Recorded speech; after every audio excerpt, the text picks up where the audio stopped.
এ কি, মুরগির সব ছানাগুলো আছে অথচ আমার দুটো ছানা কোথায়? এই মুরগি তবে ওদেরকে মেরে ফেলেছে? না, এটা হতে পারে না। আমি ওকে ছাড়বো না। ওর ছানাদের আমি গিলে খাবো। এরপর নাগিন মুরগির দুটো ছানা খেয়ে নেয়।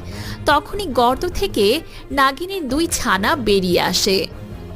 কে তুমি? আমার বোনদের কেন খাচ্ছ? মা, তুমি কোথায়?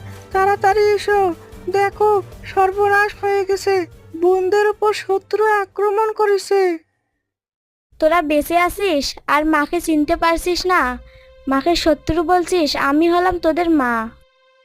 না, না, তুমি আমাদের মা হতে পারো না। তুমি কেন আমাদের বোনদের